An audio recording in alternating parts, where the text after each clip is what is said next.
21세기 대한민국에는 새로운 소비 트렌드가 생겼습니다.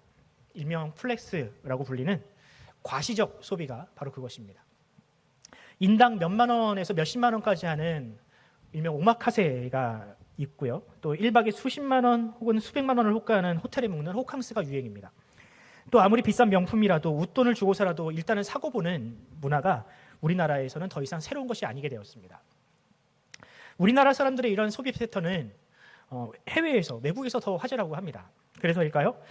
올해 2월에 미국 투자회사 모건 스턴리라는 회사에서 발표한 자료가 있는데 2022년 한국인의 명품 소비 지출액은 무려 168억 달러였다고 합니다. 이게 우리나라 돈으로 환산하면 하나로 20조 8천억 원 정도라고 합니다. 이것을 국민 1인당 평균으로 산출을 하면 1인당 한 42만 원 정도라고 하더라고요.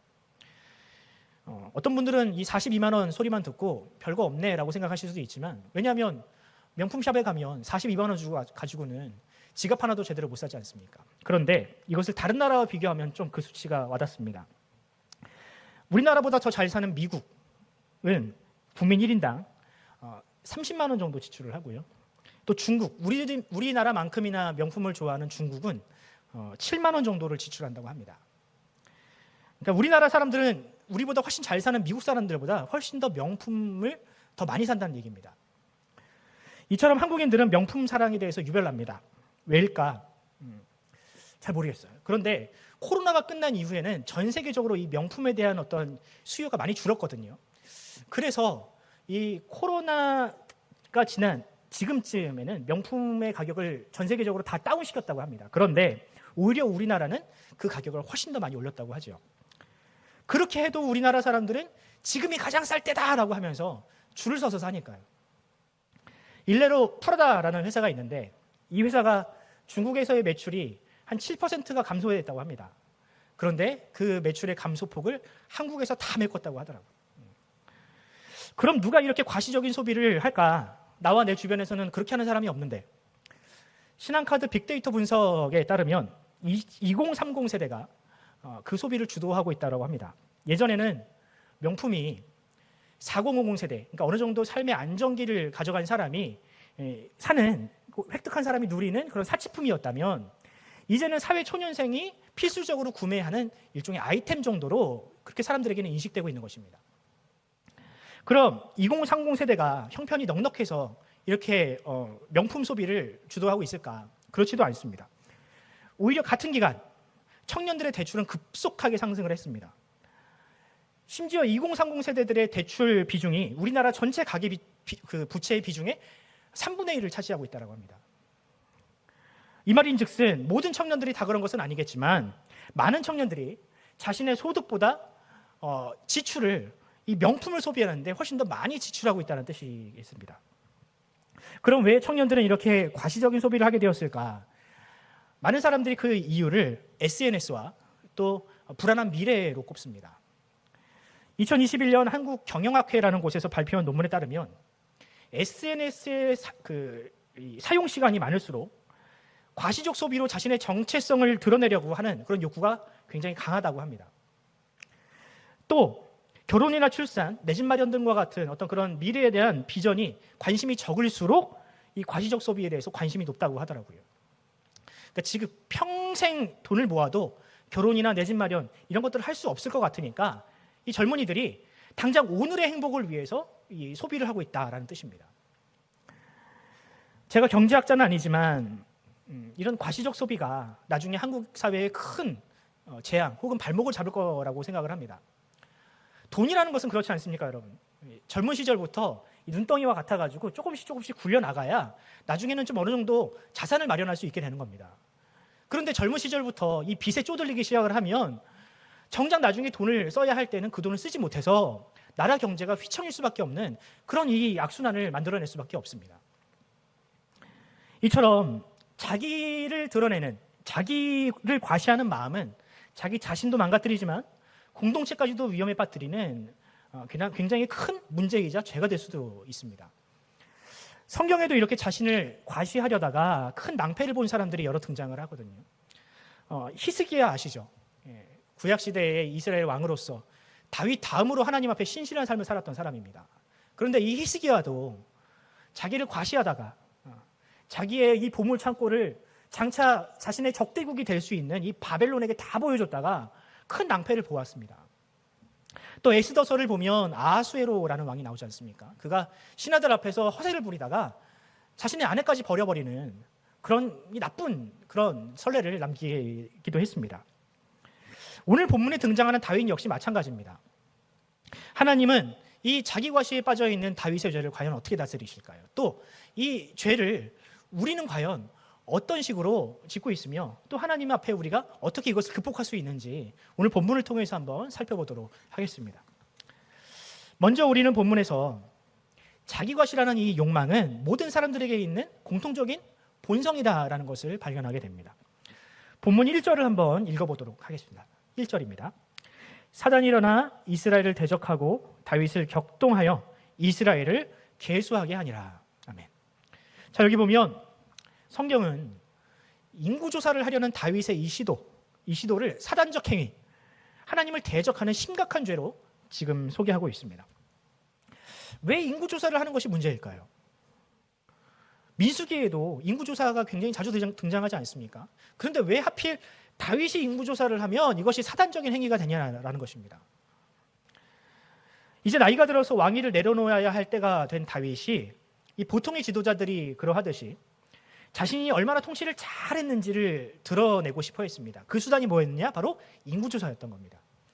이 통계를 통해서 그 땅에 얼마나 많은 사람들이 살고 있는지, 지도자가 얼마나 그 땅을 잘 통치했는지를 이 통계를 통해서 보여주고 싶었던 것이죠.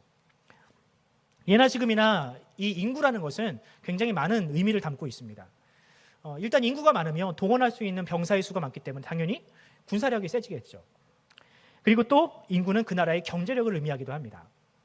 물건을 만들어낼 수 있는, 생산을 할 수 있는 사람이 많으니 이것도 좋고요.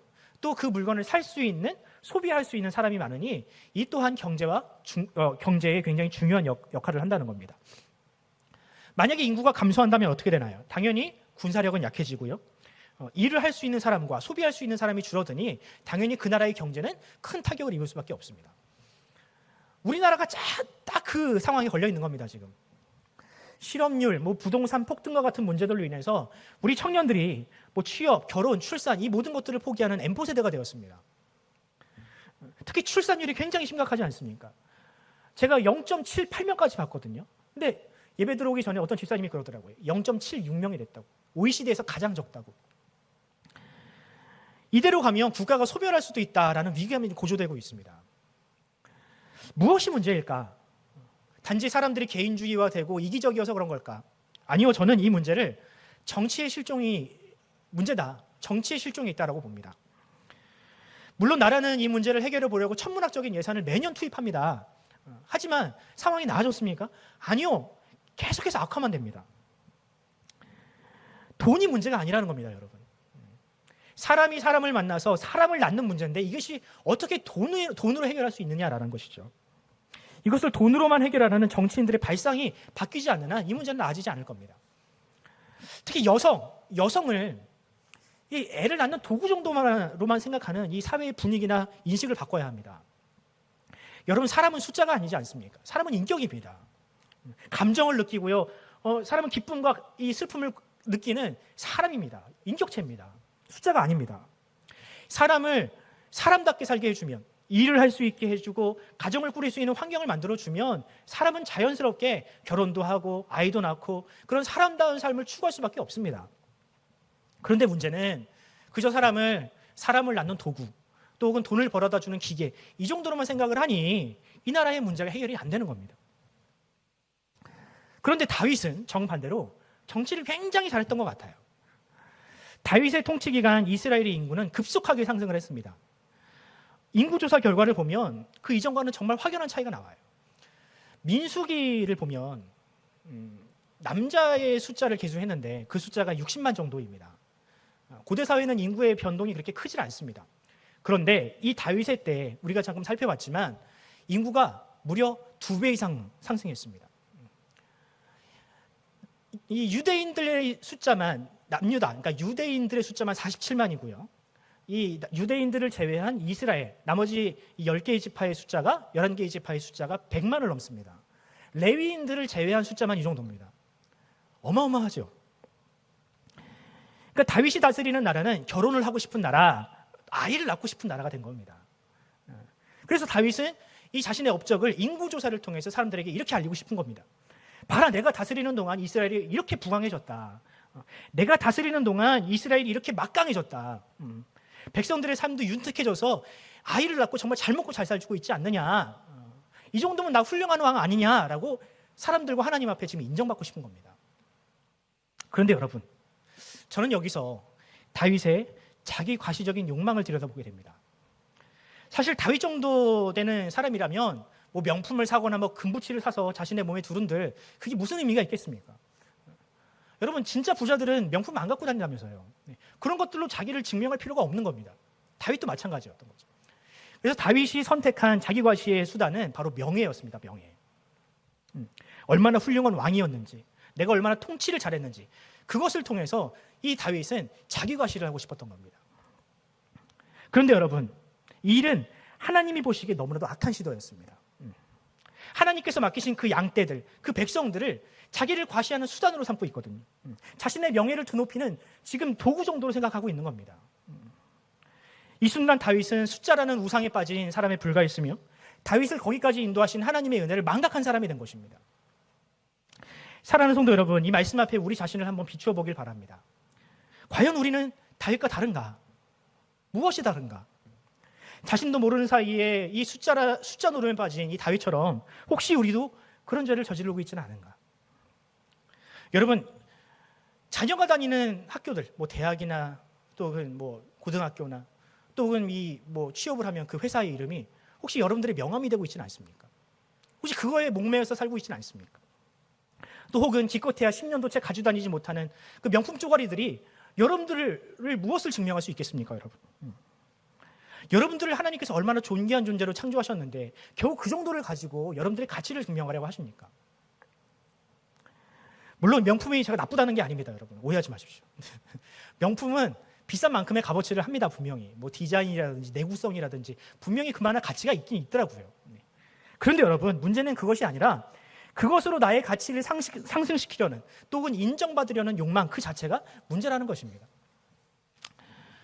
또 혹시 여러분, 내가 누군데, 혹시 평소에 내가 누군데 감히 막 이런 말씀을 혹시 하고 다니시는 분들이 있나요? 누군가 나를 알아주지 않는다고 분노하고 계시는 분들이 있나요? 혹시 그렇다면 그 자체도 자기 과시라는 욕망의 또 다른 모습일 수 있습니다. 타인에게 내가 누군지를 알아달라고 강요를 하며 분노를 쏟아내며 소위 말하는 갑질을 하는 그런 분들이 계시다면 그 역시 하나님께서 결코 죄 없다 하시지 않으십니다. 이것을 망각하면 어느 초등학교에서 일어난 그런 비극들이 우리 주변에서도 얼마든지 나타날 수 있습니다. 그럼 하나님은 과연 어떤 사람을 기뻐하시는가? 두 번째로 하나님은 과시하는 사람이 아니라 책임지는 사람을 기뻐하십니다. 다윗의 죄로 인해서 이제 이스라엘 백성들은 전염병이라는 무서운 심판을 받게 됩니다. 여기서 어떤 분들은 그런 질문을 하실 수도 있습니다. 왜 다윗 한 사람의 죄 때문에 이스라엘 전체가 심판을 받아야 하는가? 그런데 여러분 생각해 볼까요? 다윗 정도 되는 사람이 이 정도면 당시 다른 사람들은 어땠을까요? 다윗처럼 하나님 앞에 신실하게 살려고 노력했던 사람도 이 정도였다면 다른 사람들은 보남 안 합니다. 그 시대 정신은 이미 무너져서 대부분의 사람들이 돈과 명예와 다른 것들을 우상 숭배하면서 살았던 것이 뻔합니다. 그런데 여러분, 제가 여기서 한 가지 질문을 해보았습니다. 하나님께서 이스라엘 백성들을 전염병으로 심판을 하셨다면 하나님은 이스라엘을 미워하시나? 하나님은 심판하시기를 즐겨하시는 분인가? 그렇지가 않습니다. 저는 오히려 지금까지 이스라엘이 그런 전염병이 없었다라는 사실이 더 신기한 일이라고 생각을 합니다. 한번 생각해 보겠습니다. 여러분, 인구가 많아지면 당시처럼 이 가축이라든지 뭐 동물들이 사람과 뒤엉켜 사는 시대에는요, 더 많은 질병과 더 많은 바이러스가 득실됐을 것이 뻔합니다. 우리도 최근에 그와 비슷한 일을 겪지 않았습니까? 인구 밀도가 높은 중국에서 바이러스가 창궐을 했습니다. 그리고 그 바이러스가 삽시간에 전 세계에 퍼져나갔습니다. 고대에는 이 문제에 대해서 더 많이 취약했겠죠. 뭐 과학이라든지 의학이 발전하지 않았으니까.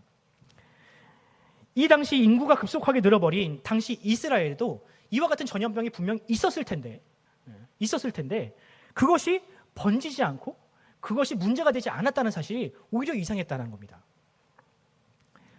지금까지 이스라엘에는 그런 전염병이 한 번도 없었습니다. 왜 그랬을까요? 하나님께서 그 나라를 보호하셨기 때문입니다. 하나님의 은혜가 그들 가운데 있었기에, 하나님의 은혜가 그 전염병을 막고 있었기에 그 전염병이 퍼지지 않고 있었던 겁니다. 하지만 이제 그 땅의 백성들이 타락하고 지도자가 타락하니 어때요? 하나님의 은혜가 더 이상 그들을 보호할 수가 없는 겁니다. 그래서 그 땅에 잠재되어 있던 이 전염병들이 이 사람의 욕심이라는 죄와 인구 과밀에 맞물려서 그렇게 급속도로 퍼져나가게 된 것이죠. 이 전염병으로 인해서 많은 사람이 죽었습니다. 요즘과 같이 과학, 의학 발전하지 않은 시대이니 분명히 많은 사람이 죽었을 겁니다. 이 일로 다윗이 그토록 자랑했던 이 인구, 숫자라는 것이 얼마나 무의미한 것인지가 증명이 되었습니다. 하나님의 은혜가 아니면 이 모든 것들이 다 신기루에 불과하다는 사실이 증명이 된 것입니다. 이제 다윗이 해야 할 일은 과연 무엇일까요? 다윗이 의사입니까? 대단한 의학 기술이 있습니까? 막을 수가 없어요. 이 전염병이 3일이 예고되어 있었는데 3일 동안 그저 기다릴 수밖에 없었습니다. 성경에는 7만 명이 죽었다라고 하거든요. 이 정도면 선방했다라고 자축할 수도 있었지만 다윗은 하나님의 심판이 지나가길 기다리고만 있지는 않았습니다. 그리고 다음과 같이 하나님께 기도하는데요. 제가 17절 말씀을 띄워드릴 테니까 우리 한 목소리를 한번 같이 읽어보도록 하겠습니다. 같이 시작.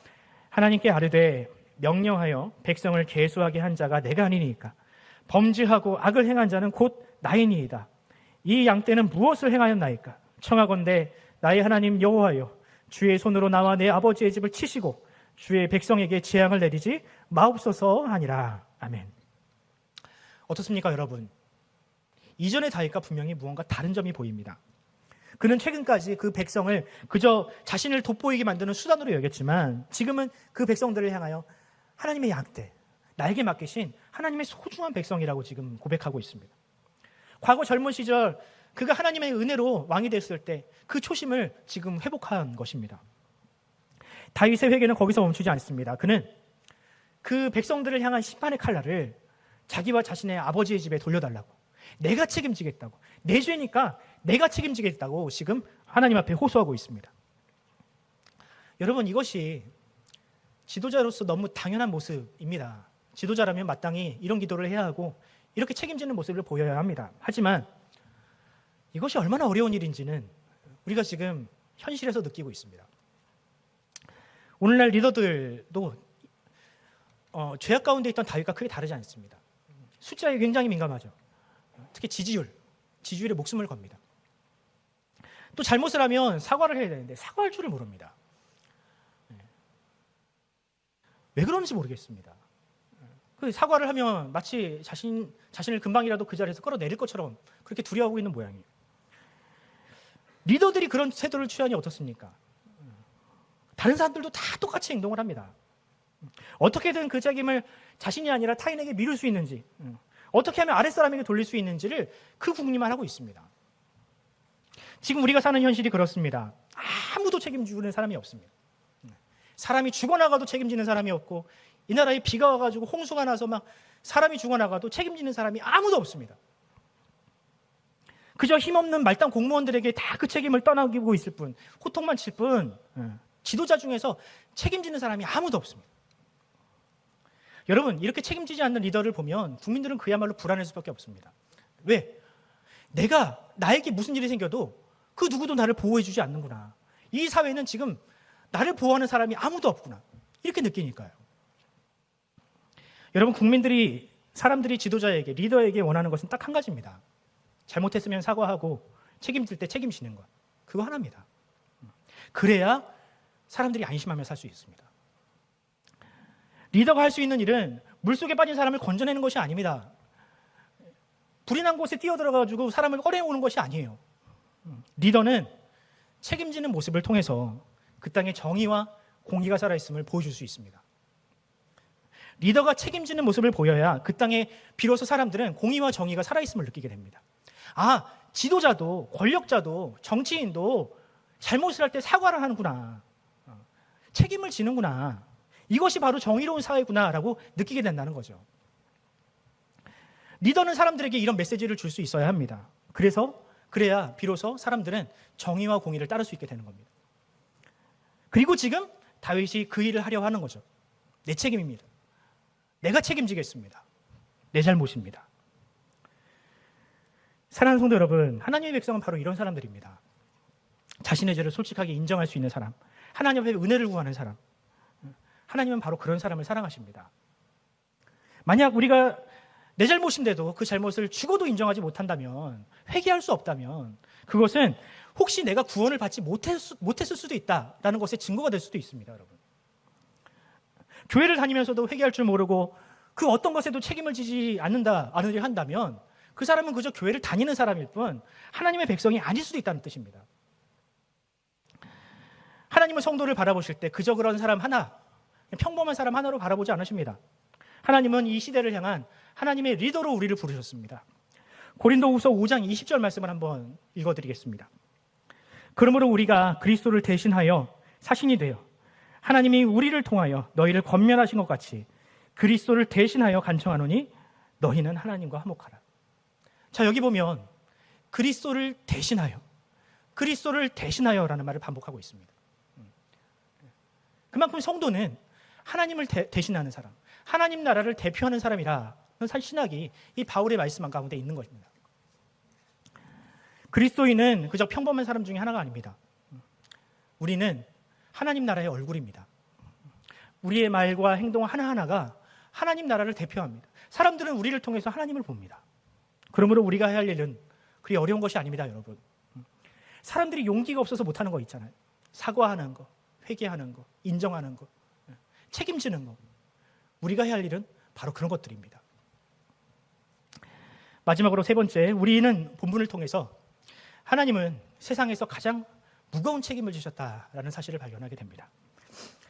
다윗의 회개를 통해 이제 이스라엘은 전염병에 그치게 되었습니다. 다윗은 이런 하나님의 은혜에 감사하여서 제단을 하나 쌓는데요. 하나님의 천사가 머물러 있던 그 자리에 제단을 쌓습니다. 그리고 그 제단은 장차 솔로몬의 성전, 솔로몬이 짓는 그 성전의 터가 됩니다.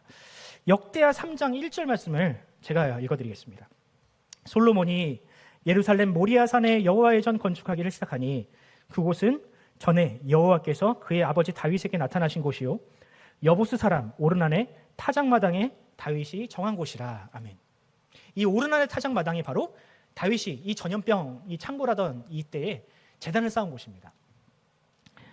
그런데 여러분, 왜 하필 성전이 이 오르난의 타작마당, 비극과 슬픔이 기록되어 있는 이 타작마당에 세워졌을까요? 이스라엘에 좋은 땅이 참 많습니다. 성막이 있었던 실로라는 땅도 굉장히 좋은 땅이고요. 요즘 교통이 좋은 곳에, 주차하기 편한 곳에 교회가 세워져야 되지 않습니까? 당시에도 그런 곳이 있었어요. 여리고라는 지역입니다. 동과 서의 이 가교 역할을 하는 이 여리고야말로 사실 성전이 들어가서기에 가장 적합한 땅이었습니다. 그런데 이 모든 땅들을 차치하고 하나님은, 다윗은, 솔로몬은 이 오르난의 타작마당, 슬픔과 비통이 잠겨 있는, 기록되어 있는 이 땅에 성전을 세웠습니다. 저는 그 땅에 새겨져 있는 이 세 단어가 그 땅을 성전터가 되게 했다라고 생각을 하는데요. 그 세 단어는 뭐냐? 바로 회개와 용서와 책임이라는 단어입니다. 이 세 단어는 정확하게 성전의 목적과 일치합니다. 먼저 성전은 죄인이 하나님 앞에 죄를 지었을 때 그 죄를 해결하는 공간입니다. 물론 이 성전을 통해서 하나님께 영광을 돌리는 그런 목적도 있지만 가장 우선적으로는 죄인이 죄를 지었을 때 하나님 앞에 나와서 용서를 구하고 회개를 받는 그런 장소가 바로 성전입니다. 또 성전에서는 책임 전가의 일이 일어나는데 마치 다윗이 이것은 내 책임입니다 라고 했던 것처럼 이 책임을, 사람이 지은 죄의 책임을 동물에게 전가시키고 그 동물이 죽음으로 말미암아 그 죄의 문제가 해결되는 그런 역사들이 이 성전에서 계속해서 반복적으로 일어났습니다. 바로 이 오르난의 타작마당이 주는 이 메시지가 성전의 기능과 일치했기 때문에 이 오르난의 타작마당은 성전토로서 가장 적합한 땅이 되었다는 것이죠. 그런데 여러분, 여기서 우리는 이런 질문을 해볼 수 있습니다. 백성들의 죄를 대신 지고자 했던 다윗, 그리고 성전에서 사람의 죄를 대신 감당하는 이 동물들, 이들이 과연 사람의 죄를 온전히 감당할 수 있는 그릇이 될 수 있나? 성경은 이 질문에 대해서 노라고 얘기합니다. 죄인은 다른 사람의 죄를 절대로 감당할 수 없습니다. 동물의 생명은 사람의 생명과 같지 않습니다. 그럼 무엇이 우리의 죄의 문제를 해결할 수 있습니까, 여러분? 이 죄의 문제를 책임지시고 해결하시기 위하여 하나님은 이 땅 가운데 그의 사랑하는 아들 독생자 예수 그리스도를 이 땅 가운데 보내신 것입니다. 예수님은 다윗도 감당하지 못한 인류의 죄, 사람의 죄의 문제를 해결하시려 이 땅 가운데 오셨습니다. 눈에 보이는 성전을 해결하지 못하는 그 죄의 문제를 진정한 성전으로 이 땅 가운데 오신 예수님께서 그 죄의 문제를 해결하셨다는 것입니다. 그렇습니다, 여러분. 이 땅의 리더들은 자신의 잘못도 인정하지 않고 책임지려 하지 않습니다. 하지만 우리의 죄의 문제를 우리 아버지 되시는 하나님께서 책임지시려 이 땅 가운데 그 아들을 보내시고 십자가로 말미암아 그 죄에 대한 책임, 어마어마한 책임을 대신 감당하셨다는 사실, 여러분들 이 사실을 반드시 믿으시기 바랍니다. 우리는 그 은혜로 말미암아, 그 십자가의 은혜를 믿음으로 말미암아 죄와 사망이라는 이 전염병, 모든 사람들이 공유하고 있는 이 끔찍한 전염병으로부터 자유할 수 있게 된 것입니다. 여러분, 이처럼 오르난의 타작마당에서 일어난 일들은 장차 오실 예수님을 보여줍니다. 예수님의 구원 사건은 어느 한순간 하나님께서 그냥 마음 먹고 하신 일이 아니라 이미 영원 전부터, 오래전부터 계획하고 계셨다는 사실이 바로 여기서 증명이 되는 겁니다. 이런 예수님의 사랑, 예수님의 희생, 이 책임정신, 우리가 어찌 모른 척할 수 있겠습니까, 여러분? 이 놀라운 사랑과 이 놀라운 은혜를 우리가 어찌 외면할 수 있겠습니까? 그러므로 사는 성도 여러분, 우리의 교만과 우리의 연약함이라는 죄, 자기를 과시하지 않고는 도저히 참을 수 없는 우리의 이 죄악을, 사망이라는 죄악을 해결하신 우리 예수님을 우리가 굳게 믿고 살아갔으면 좋겠습니다. 우리를 위하여 십자가를 지신, 그 모진 십자가를 지신 그 예수님 앞에 우리가 믿음의 고백을 했으면 좋겠습니다. 이제 말씀을 맺겠습니다. 얼마 전에 암으로 고통받는 사람들에게 굉장히 희망적이고 소중한 소식이, 희망적인 소식, 기쁜 소식이 하나 들렸습니다. 우리나라의 한 제약회사가 이 폐암을 치료할 수 있는 신약을 개발했다는 소식입니다. 이것만으로도 굉장히 기쁜 소식인데 더 기쁜 소식이 있습니다. 그것을 만든 제약회사가 당분간 그 약을 무상으로 공급하겠다라는 계획을 밝혔습니다.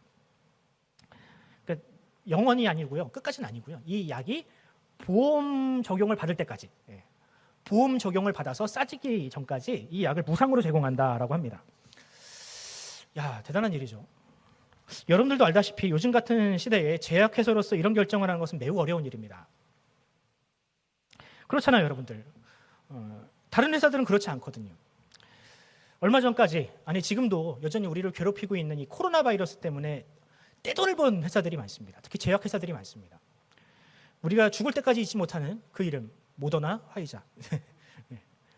이 회사들이요, 전 세계를 상대로 얼마나 큰 돈을 벌었는지 아십니까? 이 두 회사가 벌어들인 수익만 150조가 넘는다고 합니다. 뭐 별로 안 놀라시네요. 150조 뭐.